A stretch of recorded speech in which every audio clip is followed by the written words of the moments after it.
Hello नमस्कार दोस्तों, मैं हूं संजीव कुमार और आप देख रहे हैं संजीव कुमार लेक्चर्स। इस वीडियो में आज हम हिक्स मेथड को पढ़ेंगे, जो इनकम एंड सब्स्टिट्यूशन का मेथड है।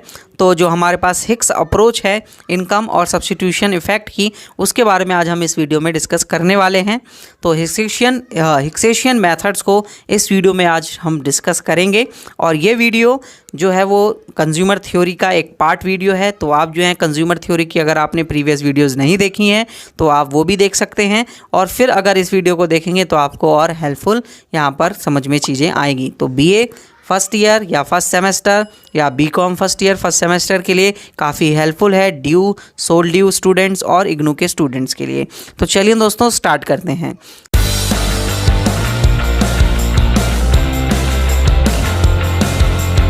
तो जो हमारे पास हिक्सेशियन अप्रोच है वो किससे आती है? सबसे पहले अगर हम बात करें impact of a price change, तो जब किसी भी गुड्स का प्राइस चेंज होता है तो वहाँ पर कंजम्पशन बंडल्स में कुछ चेंजेस देखने को मिलते हैं। तो यहाँ पर इनकम और सब्स्टिट्यूशन दो इफ़ेक्ट देखने को मिलते हैं प्राइस के चेंज होने के वजह से, और वो दोनों इफ़ेक्ट को दो मेथड्स या दो अप्रोच के थ्रू यहाँ पर समझाया गया है।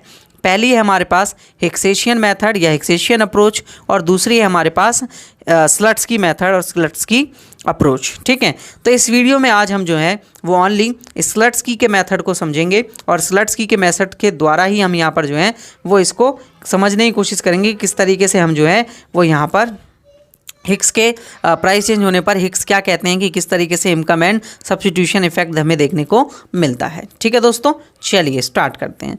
तो जो हिक्सेशियन मेथड है वो सर जॉन आर हिक्स ने दिया था, जो कि 1904 से 1918 तक बने रहे। ठीक है, और इनको जो है वो नोबल लिटरेट दिया गया था, या नोबेल प्राइज़ हम कह सकते हैं इकोनॉमिक्स में, जो कि कैनेट एंड जे और एरो के साथ दिया गया था 1972 में for the work of journal equilibrium theory and welfare economics. तो इन्होंने जर्नल थ्योरी बनाई या जर्नल इक्विलिब्रियम थ्योरी बनाई, और वेलफेयर इकोनॉमिक्स के लिए जो काम किया उसके लिए इनको हमने जो है वो नोबेल प्राइज़ दिया। अब हिक्सेशियन मेथड्स की अगर हम बात करें तो आपको एक बजट लाइन दिख रही होगी जो कि ब्लैक कलर में है, और यहाँ पर एक आईसी कर्व है IC1, ठीक है, जो कि आपको यहाँ पर ब्लू कलर में दिख रहा होगा। यहाँ पर अगर हम कहें तो दो गुड्स हैं, एक X1 है और एक X2 है। X1 गुड्स X एक्सेस पे और X2 गुड्स जो है वो Y एक्सेस पर है। तो ऑप्टिमम लेवल जो है वो EA पॉइंट पर मिल रहा है, जहाँ पर इंडिफरेंस कर्व 1 जो है वो इंटरसेक्ट कर रहा है बजट लाइन को, और यहाँ पर गुड्स 1 की XA क्वान्टिटी यहाँ पर परचेज की जा रही है। ठीक है दोस्तों, अब सपोज दैट गुड्स X1 का प्राइस जो है वो क्या हो जाता है, फॉल हो जाता है, और गुड्स X1 का प्राइस जब फॉल हो जाता है तो उस वक्त हम लोग जो है वो गुड्स X की जो बजट लाइन है वो बजट लाइन थोड़ी फ्लैटर हो जाएगी, और बजट लाइन जो है वो अब आगे की ओर मूव करेगी X1 की डायरेक्शन में। इसका मतलब ये होगा कि इनकम प्राइस कम होने से अब हम उस गुड्स पर ज़्यादा पैसे खर्च कर सकते हैं।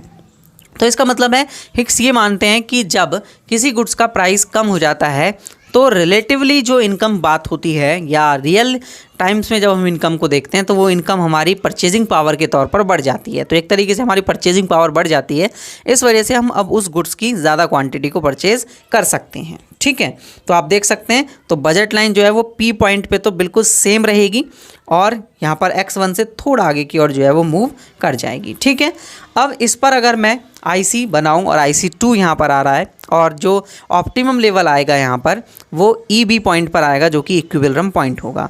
अब यहाँ पर कंज्यूमर गुड्स X1 की XB क्वांटिटी को क्या कर रहा है, परचेज़ कर रहा है। तो अगर हम प्राइस इफ़ेक्ट की बात करें, किसकी बात करें, प्राइस इफ़ेक्ट की बात करें, तो प्राइस इफ़ेक्ट जो है वो हमारा XA से XB तक होगा, क्योंकि प्राइस चेंज होने पर हमारी इतनी क्वांटिटी में क्या आया है, डिफरेंस आया है। तो ये सारा का सारा पार्ट किस चीज़ के लिए हो गया, प्राइस इफ़ेक्ट। मतलब ये यहाँ से बजट लाइन शिफ्ट हुई और हमारे पास इस तरीके से ये जो क्वांटिटी आगे की ओर बढ़ गई है, ये प्राइस इफ़ेक्ट की वजह से हुई है। ठीक है दोस्तों, नेक्स्ट अब अगर हम बात कर लें तो जो सब्स्टिट्यूशन इफ़ेक्ट है वो क्या होता है। सब्स्टिट्यूशन इफ़ेक्ट होता है कि अगर कंज्यूमर को वही ऑप्टिमम लेवल जो अभी मैंने आपको दिखाया यहाँ पर EA जो ऑप्टिमम लेवल है, अगर कंज्यूमर को वहीं पहुँचना है, या कंज्यूमर को IC1 जो है वो ज़्यादा सेटिस्फेक्शन का लेवल देता है, तो कंज्यूमर जो है IC1 पर दोबारा से पहुंचना चाहेगा। और अगर कंज्यूमर IC1 पर दोबारा से पहुंचना चाहेगा तो उसकी जो परचेजिंग पावर बढ़ी थी, मतलब रियल टर्म्स में जो उसकी इनकम बढ़ी थी, वो उसको कम करने की कोशिश करेगा। ठीक है, आइसोलेटेड उसे करेगा, उसके वजह से सब्स्टिट्यूशन इफेक्ट जो है वो हमारे पास आएगा। ठीक है, तो हम कह सकते हैं कि कंज्यूमर जो है वो एक तरीके से एक प्रॉब्लम फेस करेगा, जो कि लोअर प्राइस X1 क्वांटिटी पर, बस वो चाहता है कि उसकी इनकम जो है वो चेंज ना हो, रियल इनकम जो मैंने अभी बताई परचेजिंग पावर, वो चेंज ना हो और वो दोबारा से X1 क्वांटिटी पर ही पहुंच जाए और उस क्वांटिटी पर जो IC कर्व आ रहा था, उसी IC कर्व पर जो भी क्वांटिटी उसे मिले वो उसके लिए ऑप्टिमम लेवल होगी, भले ही वो पॉइंट मिले या ना मिले, मतलब EA पॉइंट मिले या ना मिले और कोई सा पॉइंट मिल जाए तब भी उसके लिए चलेगा। ठीक है, और इसके लिए रिटर्न होने के लिए वो IC1 पर दोबारा से रिटर्न होना चाहता है, जो कि मैंने अभी आपको बताया। तो अगर हम देखें तो वो क्या करता है, एक ड्रॉ लाइन करता है, पैरेलली लाइन ड्रॉ करता है, किसके, जो अभी हमारे पास बजट लाइन आए हैं, मैं उसको पॉइंट आउट कर देता हूँ यहाँ पर। ठीक है, वो ये जो बजट लाइन है, ये वाली बजट लाइन, इस बजट लाइन की एक पैरेलल बजट लाइन यहाँ पर क्या कर रहा है, ड्रॉ कर रहा है। आपको दिख रहा होगा ये बजट लाइन पैरेलली क्या की गई है, ड्रॉ करी गई है, जो कि पुराने वाले IC, जो ओल्ड IC था IC1, उसको इस पॉइंट पर क्या कर रही है, इंटरसेक्ट कर रही है। आप देख सकते हैं इस पॉइंट पर यहाँ पर इंटरसेक्शन हो रहा है। ठीक है, तो इसका मतलब है कि कंज्यूमर अब जो है वो यहाँ पर इसकी XC क्वांटिटी को क्या करेगा, परचेज करेगा और क्या हो जाएगा, इक्विलिब्रियम की कंडीशन में होगा। ठीक है दोस्तों, और अपने पुराने IC पर पहुंच चुका है।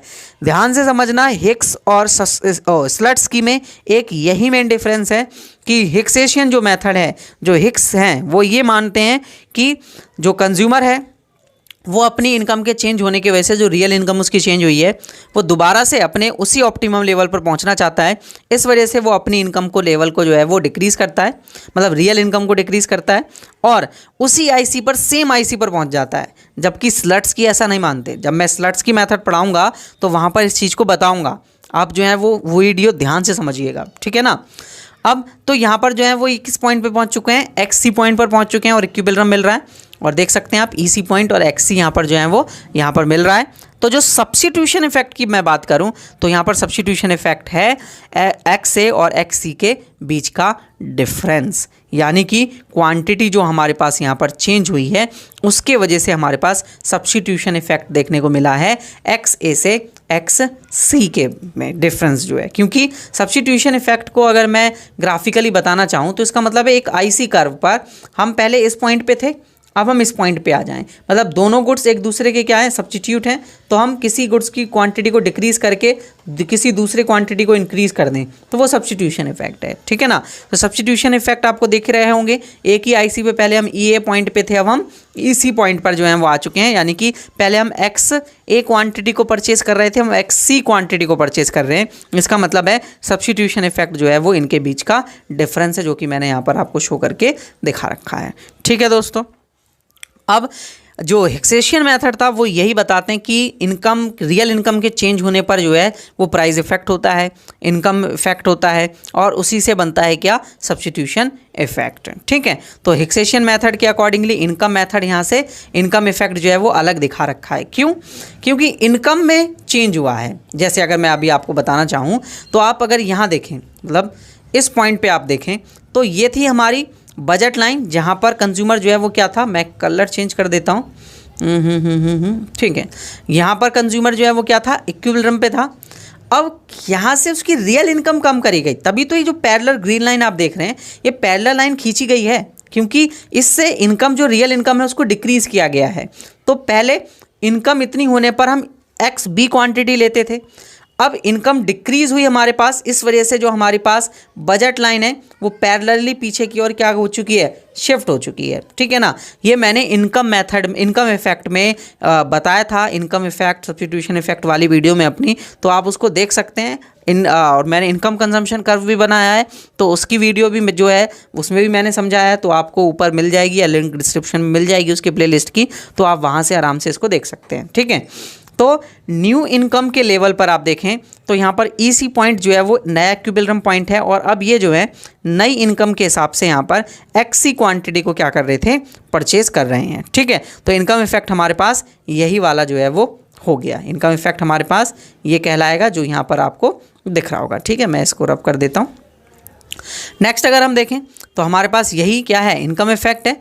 तो अगर अब दोनों को हम दिखाना चाहें कि इनकम इफेक्ट क्या है और सब्स्टिट्यूशन इफेक्ट क्या है, तो मैं यहाँ दोनों को अलग करके इसको दिखा रहा हूँ, इसको दोनों को अलग करके दिखा रहा हूँ। हमारे पास इनकम इफेक्ट यहाँ पर है और सब्स्टिट्यूशन इफेक्ट यहाँ पर दिखा रखा है, ठीक है। तो इनकम इफेक्ट आपको जो है वो ग्रीन बजट लाइन और जो ब्लैक बजट लाइन है उसके पैरेलली जो आपको डिफरेंस है अभी वो उससे मैंने आपको बताया, और इससे पहले मैंने आपको जो है वो एक्स ए और एक्स सी के बीच के डिफरेंस को सब्स्टिट्यूशन इफेक्ट से शो करके दिखाया है, ठीक है। अब इसी तरीके से अगर हम हिक्सेशियन एनालिसिस के हिसाब से डिमांड कर्व को ड्रॉ करके देखें, तो डिमांड कर्व को ड्रॉ करने के लिए हमारे पास मार्शेलियन डिमांड कर्व और हिक्सेशियन डिमांड कर्व में आपको साफ साफ डिफरेंस यहाँ पर समझ में आएगा, और मैं इसको जो है वो कुछ इक्वेशंस के थ्रू यहाँ पर आपके लिए समझा देता हूँ। तो आप अगर यहाँ देखें, हमारे पास कुछ पॉइंट्स आए थे, अभी आपको या सारी चीज़ें रिकॉल हो तो, ठीक है। यहाँ पर हमने जो है हमारा इनिशियल पॉइंट ए पॉइंट था, हम इनिशियल पॉइंट से बी पॉइंट के ऊपर गए थे क्योंकि हमारी इनकम फॉल हुई थी, प्राइस जो है वो कम हुआ था। प्राइस पहले हमारा पी था, अब पी स्टार हो चुका है, ठीक है, जिसकी वजह से हमारा डिमांड कर्व ये बना। पीसीसी कर्व वाले में मैंने डिमांड कर्व को ड्राइव करके दिखा रखा है, तो आप उस वीडियो में इससे देख सकते हैं, ठीक है ना। तो हमारा डिमांड कर्व ए और बी पॉइंट को टच करने से बना है, ठीक है, जो कि एक मार्शेलियन डिमांड कर्व है, जो कि एक क्या है, मार्शेलियन डिमांड कर्व है। वहीं अगर हम बात करें कि अगर प्राइस चेंज होने पर कंज्यूमर अपनी रियल इनकम को डिक्रीज कर देता है, जिससे आप ये जो रेड डॉट डॉट लाइन देख रहे हैं ना, ये वाली रेड डॉट डॉट लाइन देख रहे हैं, ये लाइन उसने शिफ्ट करी अपनी इनकम को, जिसकी वजह से इनकम जो है वो क्या हुई है, डिक्रीज हुई है। वहाँ पर सब्स्टिट्यूशन इफेक्ट देखने को मिला आपको ए और सी के बीच में, ए और सी के बीच में आपको सब्स्टिट्यूशन इफेक्ट यहाँ पर देखने को मिला।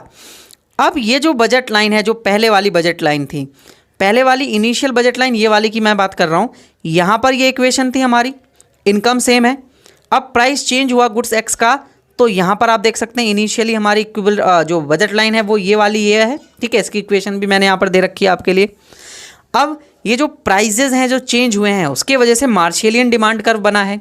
लेकिन वहीं अगर मैं सब्स्टिट्यूशन इफेक्ट की वजह से यहाँ पर हिक्सेशियन हिसाब से हिक्सेशियन डिमांड कर्व बनाना चाहूँ, तो सब्स्टिट्यूशन इफेक्ट जो रियल इनकम को डिक्रीज करके दिखाया गया है पहले की बजट रेखा, जो पहले की बजट लाइन है उसके थ्रू, तो हमारे पास जो है वो यहाँ पर डिमांड कर्व जो आपको स्काई ब्लू कलर का नज़र आ रहा होगा या लाइट ब्लू कलर का जो लाइन नज़र आ रही होगी, ये वाली लेजर मैं थोड़ा और इसे डार्क कर देता हूँ। तो ये जो लाइन है वो क्या है, हमारे पास हिक्सेशियन डिमांड कर्व है ए से सी पॉइंट पर, जो कि ये बता रही है कि प्राइस चेंज होने पर हमारे पास रियल इनकम डिक्रीज़ हुई, और रियल इनकम डिक्रीज़ होने पर कंज्यूमर ने पहले से ज़्यादा क्वांटिटी जो है वो परचेज़ करना स्टार्ट किया। यहाँ क्वांटिटी अगर आप देखें तो पहले हम इतनी क्वांटिटी परचेज़ कर रहे थे, अब हम इतनी क्वांटिटी यहाँ पर जो है वो क्या कर रहे हैं, परचेज़ कर रहे हैं। तो ये हमारे लिए हो गया हिक्सेशियन डिमांड कर्व, और ये हो गया हमारे लिए एक मार्शेलियन डिमांड कर्व, ठीक है दोस्तों। यहाँ तक आपको जो है वो समझ में आ गया होगा कि मार्शेलियन डिमांड कर्व और हिक्सेशियन डिमांड कर्व दोनों में क्या डिफरेंस यहाँ पर पाया जाता है, ठीक है। और हिक्सेशियन डिमांड कर्व को कंपनसेटेड डिमांड कर्व भी कहा जाता है।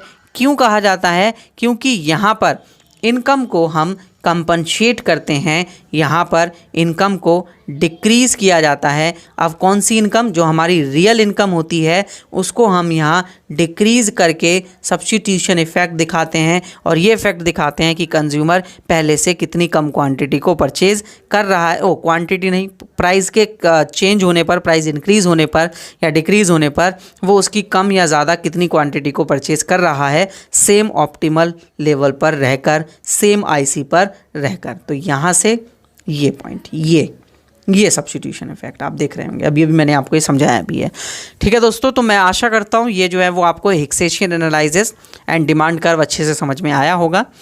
नेक्स्ट वीडियो में हम स्लट्स की अप्रोच को पढ़ेंगे, स्लट्स की मेथड को देखेंगे, income method and substitution effect के लिए, और वहाँ पर भी हम इनको जो है वो डिस्कस अच्छे से करेंगे। तो अगर आपको ये वीडियो अच्छी लगी हो तो आप जो है वो लाइक कीजिए, कमेंट करके मुझे बताइए, और अगर आपका कोई डाउट या कोई सुझाव है या कोई सजेशन है, मतलब सुझाव सजेशन है, तो आप मुझे जो है कमेंट करके बता सकते हैं। और अगर आपको मेरी वीडियो अच्छी लगती है तो आप मुझे जो है मेरे चैनल को सब्सक्राइब कर लीजिए क्योंकि इसी टाइप की वीडियोस जो हैं वो मैं आपके लिए लाता रहता हूं। और BA BCom first year economics की डीओ सोल या फिर इग्नू के आप स्टूडेंट हैं तो उसकी जो प्लेलिस्ट है वो मैंने बना रखी है। प्लेलिस्ट की लिंक जो है वो आपको डिस्क्रिप्शन में मिल जाएगी, वहाँ से आप इसे आसानी से डाउनलोड कर सकते हैं। तो वीडियोस को लाइक कीजिए, लाइक से मुझे मोटिवेशन मिलती है। सब्सक्राइब ज़रूर कीजिए क्योंकि सब्सक्राइब करने से मुझे एक बहुत बड़ा मोटिवेशन मिलता है और इस तरीके से मैं आपके लिए वीडियो बनाते रहता हूँ। वीडियो देखने के लिए धन्यवाद।